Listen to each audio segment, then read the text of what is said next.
পার্বত্য অঞ্চলে আমাদের সেনাবাহিনীর এক বীর সন্তান মৃত্যুবরণ করেছেন দেশের প্রতিরক্ষার কর্মকাণ্ডের মধ্যে। তার রুহের মাগফিরাত কামনা করছি এবং দেশে যেন শান্তি সুষ্ঠুভাবে ফিরে আসে তার জন্য পরম করুণাময় আল্লাহ তাআলার কাছে দোয়া প্রার্থনা করছি। একই সাথে আমাদের খুবই কাছে আরেকজন রাজনৈতিক নেতা যারা মাহমুদুর রহমান মান্না, নাগরিক ঐক্যের সভাপতি, উনার সুস্বাস্থ্যের জন্য দোয়া কামনা করছি।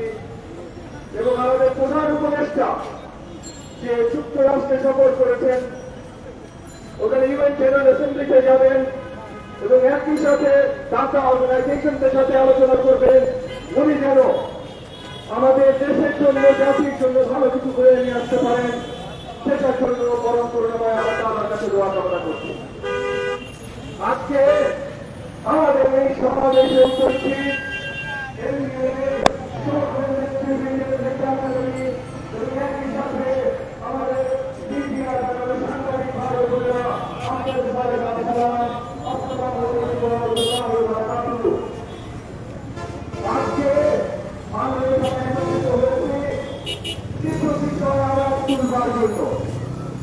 প্রথম যে বিষয়টা এখন জাতির জন্য অত্যন্ত গুরুত্বপূর্ণ, যে শুধু যুদ্ধের পর এবং একই সাথে জুলাই মাস থেকে শুরু করে আগস্টের 5 তারিখ পর্যন্ত গণ আন্দোলনের পর শেখ হাসিনা সরকারকে আমরা টেনে নামাতে সক্ষম হয়েছি। এই যে শেখ হাসিনা দেশ ছেড়ে পালাতে বাধ্য হয়েছে, সেই কাশির সরকারের তখন ঠিকই ঘটেছে, কিন্তু আজকে সেপ্টেম্বর মাসের 24 তারিখ অবতীর্ণ হয়েছে।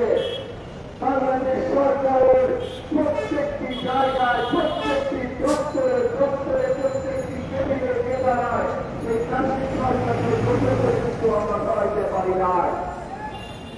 যতক্ষণ পর্যন্ত প্রত্যেকটা জায়গা থেকে এই কাশির সরকারের ঘোষণাতে আমরা সরাতে সক্ষম না হব, ততক্ষণ পর্যন্ত এই বাংলাদেশের মাটিতে স্থিতিশীলতা সেই সরকার খুব জবাইয়ে জানতে আমরা সক্ষম হব না।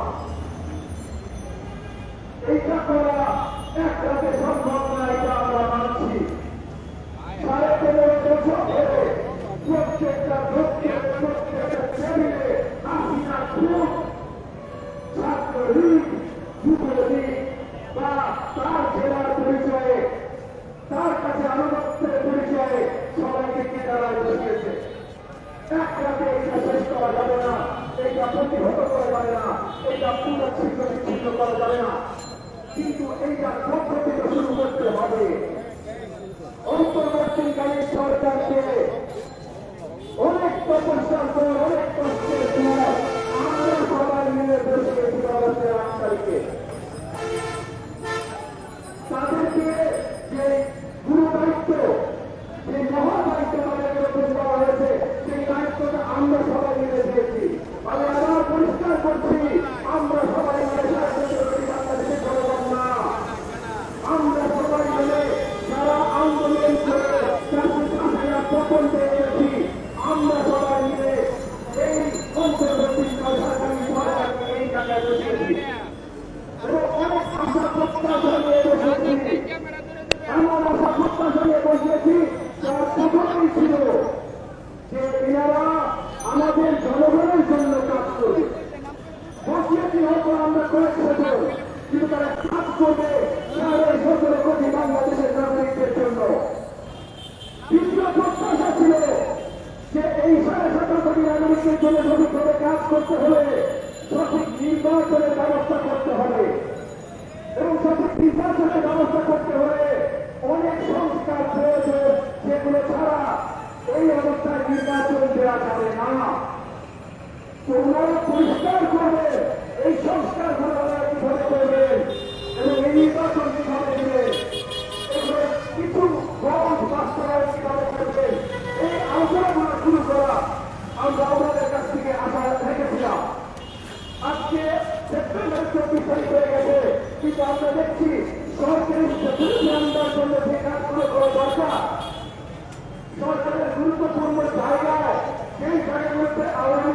যে সরানো দরকার ওই জায়গায় তাকে সরানো হয় নাই। সবচেয়ে আশঙ্কাজনক হল আইন শৃঙ্খলা বাহিনী এখনো মাঠে নামে নাই। জায়গায় জায়গায় থানাগুলো ঠিকই থানায় লোক এসছে, কিন্তু থানা পুরোপুরিভাবে কার্যকর হয়নি। পুলিশ বাহিনীর রক্ষাধিক কর্মকর্তা তারা একেবারে সঠিকভাবে তাদের কর্মকাণ্ডে ফিরে আসেনি। ফিরে না আসার অনেকগুলো কারণ আছে। একটা বড় কারণ হল পুলিশ বাহিনী আমাদের ভাইদের ভেতরে আশ্বাসীয়তা।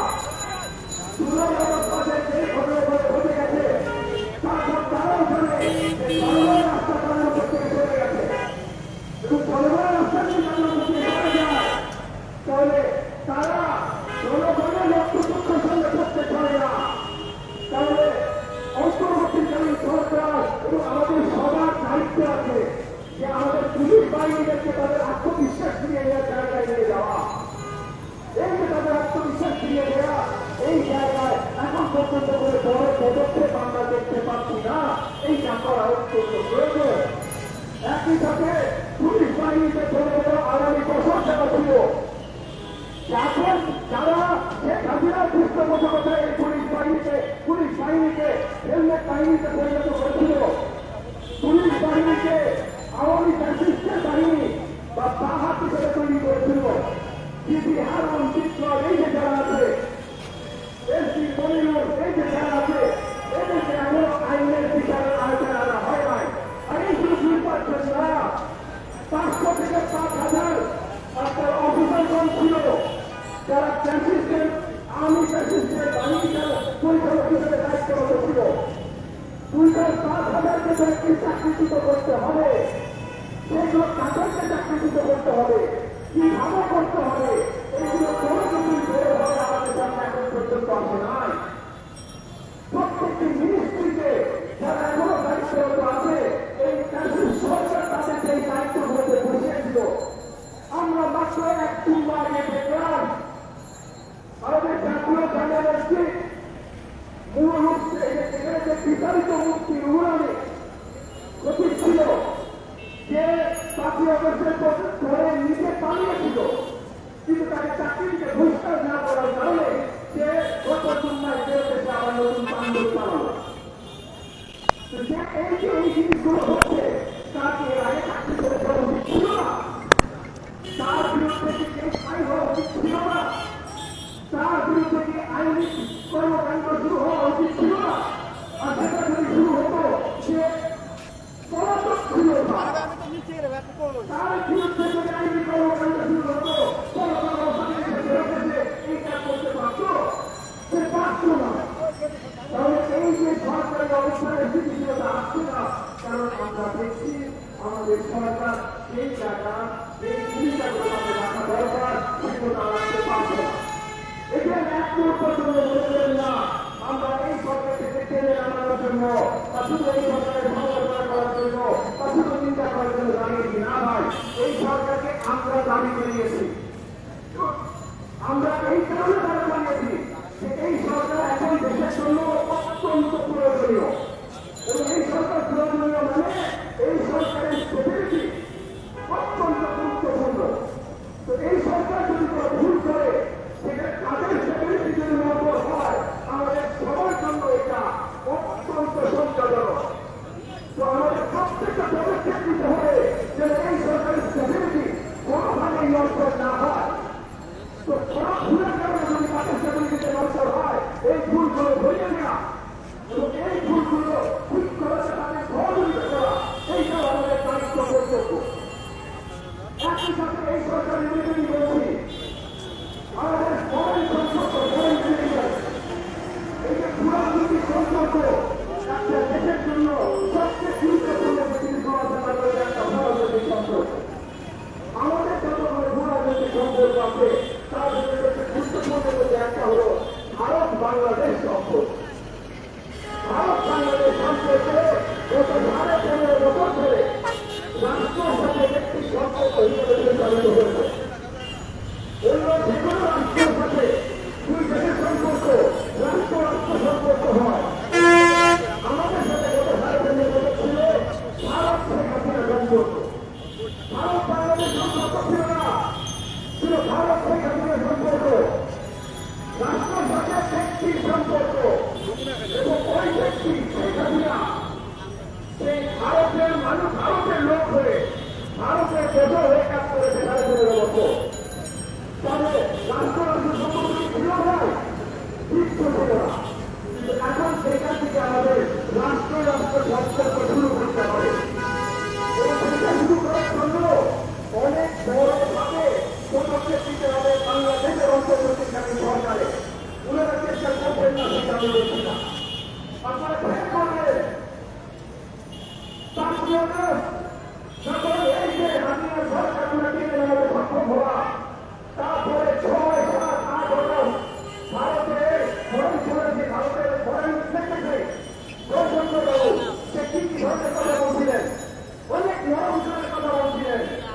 উনি বলছিলেন বাংলাদেশে গণঅভ্যুত্থান হয়েছে, আমরা জনগণের বাংলাদেশের জনগণ দিতে চাইছে, আমরা জনগণের সাথে আছি।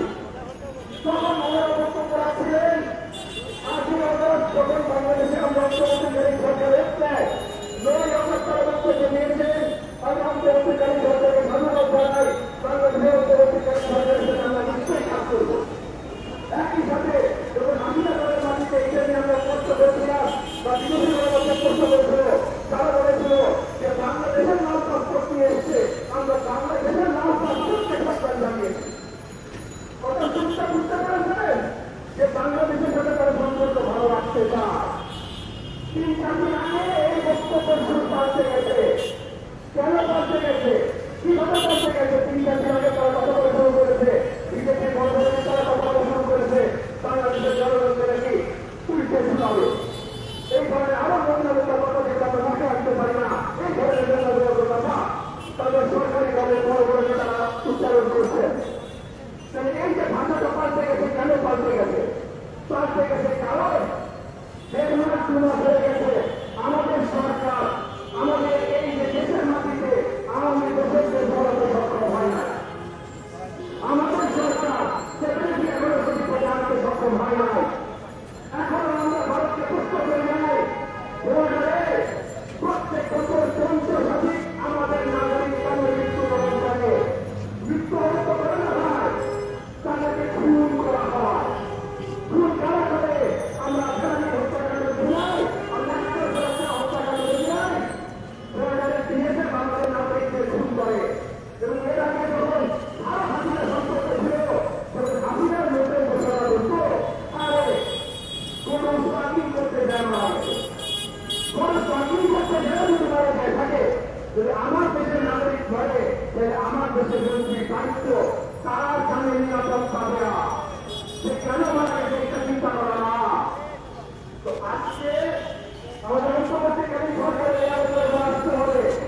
আমি আপনাদের কাছে আবেদন জানাই, মাছ কি রপ্তানি করছে এখানে আমরা বড় আলোচনা করি, বিরাম ভাই একটা মাছ যদি দেখেছে আমাদের অন্য আরো 10টা জিনিস আমরা পাই, সেটা বিরাম ভাই মাছ, কিন্তু অন্য 10টা জিনিস কি পাচ্ছি? এই আলোচনা আবার পরিষ্কার আসতে হবে। আমি অন্তর্বর্তীকালীন সরকারের কাছে আহ্বান জানাই যে আপনারা আমাদের লক্ষ্য রেখেছেন জনগণকে রিপ্রেজেন্ট করার জন্য, আপনারা সেই দায়িত্বটা সঠিকভাবে পালন করেন। আপনারা জনগণকে সঠিকভাবে জানতে থাকেন কোন কাজটা কি কারণে হচ্ছে। এই যে অনেকগুলো প্রশাসনিক এখনো নতুন নিয়োগ হচ্ছে, সেগুলো পরিষ্কারভাবে ঘরের করে আসতে হয় ভাই, আমাদের গণতন্ত্র ভাই বলে আপনারা দেখে দিচ্ছেন এরা হাসিনা গোসল ফিরে আসতে পারে। তাহলে আমাদের দেশে হাসিনা গোসল যারা মানুষ নাই ভাই, এইটা একটা কথা হলো।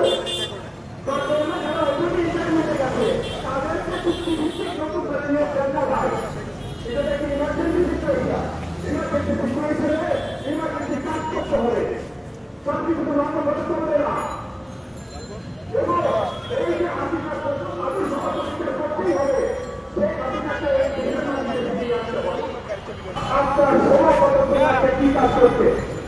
আমি অন্তর্বর্তীকালীন সরকার বারবার বলেছে চব্বিশ সময় কি বিষয় চুক্তি সেটাই যদি না জানি তাহলে 24 সময় আলোচনা করতে পারে না। কি বিষয় চুক্তি সেটা পরিষ্কার করতে হবে, কিন্তু সময় নিয়ে আসার আলোচনার বিষয় না। বিষয় হলো আমরা কি করব। অন্তর্বর্তীকালীন সরকারের দায়িত্বগুলো কি এবং সেই দায়িত্বগুলো পালনে তারা যদি চায় প্রত্যেকটা জায়গায় সহযোগিতার জন্য আমরা তাদের চার পাওয়াতে হারিয়ে আসি। কিন্তু এগুলো তো ভাই আলোচনা করে করতে হবে। অন্তর্বর্তীকালীন সরকারের আমাদের সম্মানিত যে উপদেষ্টাগণ আছেন, ওনারা জানেন না ভাই কোন থানায় কোন কঠিন চুক্তিকারী ছিল, কোন এফআই অস্বীকারী চুক্তিকারী ছিল না বলে ভালো পায় নাই, সে প্রমোশন পায় নাই বা তাকে অফিসে দেওয়া হয়েছে। এইগুলো কারা জানে ভাই?